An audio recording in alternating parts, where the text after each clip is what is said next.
اللہ وحدہ لا شریک نے ہم انسانوں کے لیے جو بھلائی کی باتیں نازل کی ہیں،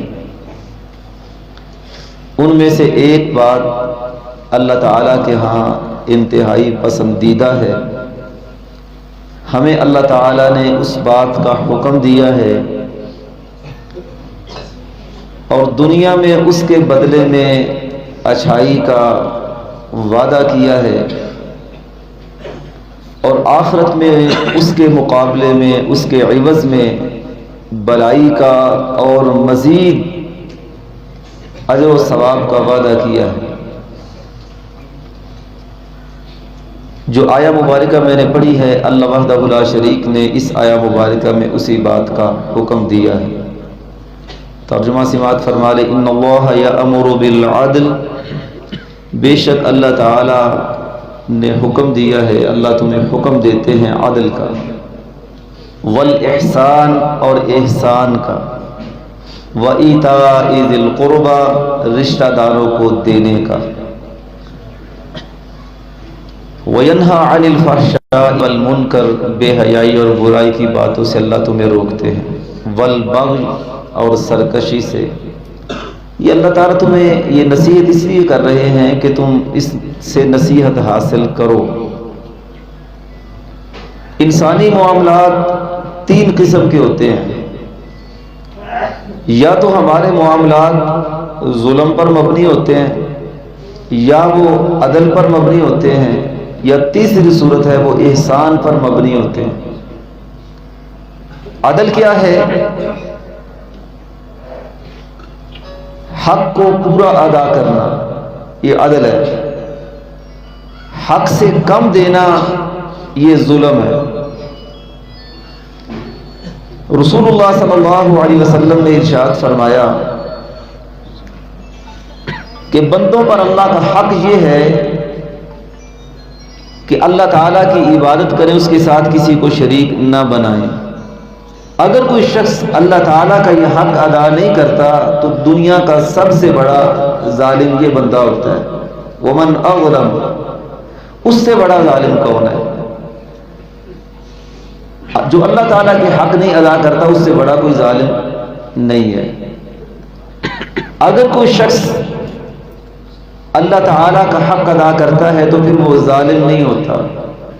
ان الشرک لظلم عظیم، شرک بڑا ظلم ہے۔ اور عدل جو ہے، اللہ تعالیٰ نے اس کا حکم انسانی معاملات کے اندر بھی دیا ہے اور انسانوں پر ظلم کرنے سے بھی روکا ہے۔ ایاکم والظلم فإن الظلم ظلمات یوم القیامہ، کہ ظلم سے بچو، قیامت کے دن یہ ظلم جو ہے انسان کے لیے اندھیروں کا سبب ہوگا۔ اور اگر قیامت کے دن کسی شخص کو لوگوں کے حقوق کے بارے میں پوچھ لیا گیا، چونکہ حق ادا نہ کرنا یہ ظلم ہے، یأخذہ فإنہ من یطلبہ یأخذہ ثم یکبہ علی وجہہ فی نار جہنم۔ اللہ تعالیٰ نے لوگوں کے حقوق کے متعلق جس سے پوچھ لیا، اللہ اسے پکڑ لیں گے اور اسے جہنم کے اندر پھینکیں گے۔ تیسرا معاملہ ہے انسانوں کا جو احسان پر مبنی ہوتا ہے۔ احسان یہ ہے کہ حق سے زیادہ ادا کرنا۔ مزدور سے طے کیا ہے کہ 8 گھنٹے کام کرنے کی مزدوری 500 روپے ہے۔ مزدور 8 گھنٹے پورا کام کرے، یہ عدل ہے۔ اگر اس میں سستی کرے، کمی کرے، کوتاہی کرے تو یہ ظلم ہے۔ مالک اسے 500 روپیہ پورا ادا کرے 8 گھنٹے کام کرنے کا تو یہ عدل ہے۔ اگر کم دے تو یہ ظلم ہے، اگر زیادہ دے تو یہ احسان ہے۔ اللہ تعالیٰ نے ہمیں انسانوں کے ساتھ، بالخصوص رشتہ داروں کے ساتھ احسان کرنے کا حکم دیا ہے۔ ان اللہ یأمر بالعدل والاحسان، اللہ نے تمہیں حکم دیا ہے عدل کا اور احسان کا۔ اللہ کا حکم ہے، پھر تو ہمیں ماننا پڑے گا۔ یہ کوئی تجویز رائے نہیں ہے کہ اگر آپ ایسا کر لیں تو اچھا ہے، بلکہ اللہ تعالیٰ کا حکم ہے۔ اگر حکم پر عمل نہیں کیا جائے گا تو پھر یہ بھی ظلم ہے۔ اللہ وحدہ لا شریک نے فرمایا ان اللہ یحب المحسنین واللہ یحب المحسنین، اللہ احسان کرنے والوں کو پسند کرتے ہیں، اللہ کا پسندیدہ کام ہے، اللہ نے ایسے حکم نہیں دیا۔ وَلِلَّذِينَ أَحْسَنُوا فِي الدُّنْيَا حَسَنَةٌ، جو احسان کرنے والے ہیں ان کے لیے دنیا میں بھی بھلائی ہے۔ عموماً یہ ذہن ہوتا ہے نا کہ نیکی کر دریا میں ڈال، آخرت میں اس کا صلہ ملے گا۔ احسان ایک ایسی نیکی ہے جس کا صلہ اللہ تعالیٰ انسانوں کو دنیا میں دینے کا وعدہ کر رہے ہیں۔ اب اس کی اہمیت آپ سمجھ چکے ہوں گے کہ احسان اللہ تعالیٰ کا حکم، اللہ تعالیٰ کا پسندیدہ عمل، دنیا میں اس کے بدلے میں بھلائی کا وعدہ اور آخرت میں بھلائی اور اس سے بھی کچھ زیادہ وزیادہ۔ وَلَا يَحَقُ وُجُوهَهُمْ قَتَرٌ وَلَا ذِلَّةٌ، احسان کرنے والوں کو قیامت کی رسوائی اور شرمندگی کا سامنا نہیں کرنا پڑے گا، یہ اللہ تعالیٰ کا وعدہ ہے۔ ہمارے احسان کے سب سے زیادہ مستحق کون ہیں؟ جن کے بارے میں یہ کہا وَقَضَىٰ رَبُّكَ أَلَّا تَعْبُدُوا إِلَّا إِيَّاهُ وَبِالْوَالِدَيْنِ إِحْسَانًا، تمہارے رب کا فیصلہ یہ ہے کہ اس کے سوا کسی کی عبادت نہ کرو اور والدین کے ساتھ احسان کرو۔ رسول اللہ صلی اللہ علیہ وسلم سے صحابی نے پوچھا اللہ کے رسول صلی اللہ علیہ وسلم، میں اپنے باپ کو کندھوں پہ اٹھا کر حج کروا رہا ہوں کہ اب میں نے اپنے باپ کی خدمت کا حق ادا کر دیا ہے؟ فرمایا کوئی اولاد اپنے والدین کی خدمت کا حق ادا نہیں کر سکتی مگر اس صورت میں کہ اپنے والدین کو غلام پائے اور انہیں خرید کر آزاد کر دے۔ ہمارے والدین کا ہم پر حق کتنا ہے، اور جن لوگوں کے والدین ضروریات زندگی کو ترستے ہیں ان افراد کے ظالم ہونے میں کوئی شک نہیں ہے۔ رسول اللہ صلی اللہ علیہ وسلم سے ابھی سے کہا انت ومالک لابیک، تو اور تیرا مال تیرے باپ کا ہے، وہ جہاں چاہے خرچ کرے۔ ہمارے مال میں سے اگر ہمارے والدین کی ضروریات پوری نہیں ہوتی تو ہم ظالم ہیں، اور اگر کوئی شخص ان کے حقوق سے زیادہ ان کو دے رہا ہے وہ کب ہے؟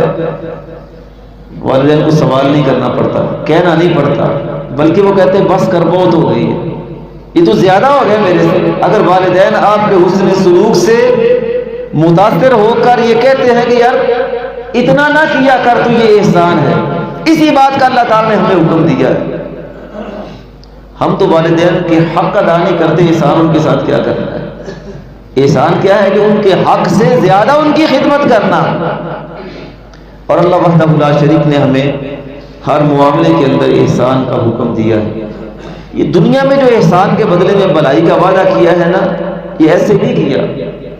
دنیا کے کسی شعبے میں بھی آپ وہ شخص دیکھیں جسے دنیا اچھا سمجھتی ہے، اس سے پیار کرتی ہے، اس سے عقیدت رکھتے ہیں، خواہ وہ دکاندار ہو، تاجر ہو، وہ استاد ہو، وہ شاگرد ہو، وہ ملازم ہو، وہ مالک ہو، اگر لوگ اس سے محبت کرتے ہیں، اس سے منسلک افراد اس سے عقیدت رکھتے ہیں، اس کی قدر کرتے ہیں، اس کی عزت کرتے ہیں، تو اس کے پیچھے ایک ہی وجہ ہوگی کہ وہ لوگوں کو حق سے زیادہ دیتا ہے۔ اللہ وحدہ لا شریک نے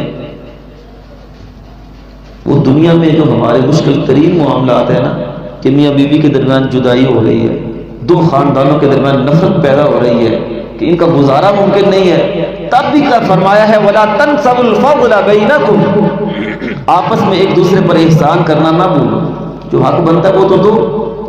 اگر بیوی کو رکھنا ہے اچھے طریقے سے رکھو، اور تسریحٌ بِإِحْسان، اگر آزاد کرنا ہے تو احسان کے ساتھ آزاد کرو۔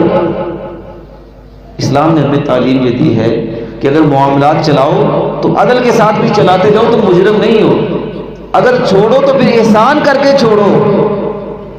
حضرات اللہ تعالیٰ مجھے اور آپ کو اس بات کی توفیق عطا فرمائے کہ ہم ظلم کرنے والے نہ بنیں، کوشش کریں کہ کم از کم ہم عدل کریں۔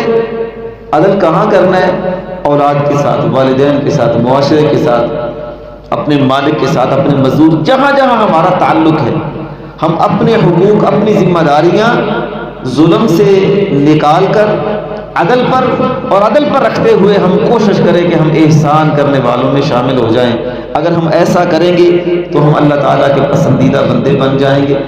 اللہ دنیا میں بھی ہمارے لیے بھلائیاں پیدا کریں گے, آخرت میں ہماری نیکیوں سے زیادہ ہمیں اجر ملے گا. اب آخری بات یہ ہے, اللہ کے رسول صلی اللہ علیہ وسلم نے ارشاد فرمایا, ما عبدناک حق عبادتک, ما عبدناک حق عبادتک, اے اللہ ہم نے تیری عبادت کا حق ادا نہیں کیا. آپ صلی اللہ علیہ وسلم فرماتے ہیں, واللہ انی لاخشاکم واتقاکم, اللہ کی قسم میں تم سب سے زیادہ اللہ سے ڈرنے اور خوف کھانے والا ہوں. نبی صلی اللہ علیہ وسلم کی عبادت اس طرح کی ہوتی تھی کہ راتوں کا قیام آپ کے پاؤں پر ورم لے آتا. آپ سے کہا جاتا کہ آپ اتنی لمبی نمازیں کیوں پڑھتے ہیں؟ تو میں افلا اکون عبدا شکورا, کہ میں اللہ کا شکر گزار بندہ نہ بنا. نبی صلی اللہ علیہ وسلم جیسا عابد آدمی جب اللہ تعالیٰ کی عبادت کا حق ادا نہیں کر سکا تو کیا ہم میں سے کوئی حق ادا کر سکتا ہے؟ تو پھر کیا ہم اللہ تعالیٰ کے معاملے میں احسان کر سکتے ہیں؟ کیا سوال یہ ہے نا کہ جب ہم اللہ تعالیٰ کی مہربانیوں کا, اس کی رحمتوں کا حق ادا نہیں کر سکتے, بدلہ نہیں دے سکتے, وہ دینا دور کی بات ہے. بھائی تعودوا نعمت اللہ لا تحصوها, تم چاہو تو اللہ تعالیٰ کی نعمتیں شمار نہیں کر سکتے, تو پھر احسان کیسے ہوگا؟ قرآن مجید میں اللہ وحدہ لا شریک نے فرمایا, وَأَحْسِن كَمَا أَحْسَنَ اللَّهُ إِلَيْكَ, ایسے احسان کرو, نیکی کرو جیسے اللہ نے تمہارے ساتھ نیکیاں کی ہیں. اب یہ احسان کے درجے پر ہم کیسے پہنچیں گے؟ جو بندہ اللہ تعالیٰ کے ہاں محنت اپنی نیکی لے آتا ہے, اللہ تعالیٰ نے اصول یہ بنا دیا ہے, من جاء بالحسنۃ فلہ عشر امثالها, جو اللہ تعالیٰ کے ہاں ایک نیکی کرتا اللہ اسے 10 گنا دیتے ہیں. تو یہ اللہ تعالیٰ کا احسان ہے. آپ کوشش اپنی کریں, یہ ذہن میں نہ آئے کہ ہم احسان کے درجے کو نہیں پہنچ سکتے. آپ اپنی ہمت کے مطابق نیکی کریں گے, اللہ اس کو کم از کم 10 گنا بنا کر اس کو احسان کے درجے تک پہنچانے کا وعدہ کرتے ہیں. وَمَنْ أَحْسَنُ دِينًا مِّمَّنْ أَسْلَمَ وَجْهَهُ لِلَّهِ وَهُوَ مُحْسِنٌ, جو فرما برداری کی روش اپنا لے اور وہ محسن ہو. اس کا مطلب ہے جو نیکی کرنی شروع کر دیتا ہے اللہ اسے, اس بندے کو محسن یعنی احسان کرنے والا بنا دیتے ہیں. یہ اللہ تعالیٰ کا فضل ہے. تم آگے بڑھو, اللہ تعالیٰ کی رحمت آگے بڑھے گی. جیسے حدیث کے اندر آتا ہے کہ انسان اللہ تعالیٰ کی طرف بڑھتا ہے, اس کی رحمت اس کی طرف دوڑتی ہے. ایک بلشت انسان کا جانا اللہ تعالیٰ کی رحمت کے ایک ہاتھ بڑھنے کا سبب ہے. کسی انسان کا اللہ تعالیٰ کی رحمت کی طرف چل کر جانا اللہ تعالیٰ کی رحمت کے دوڑ کر اس کی طرف آنے کا سبب ہے. اقول قولی ھذا واستغفر اللہ لی ولکم ولسائر المؤمنین والحمد للہ.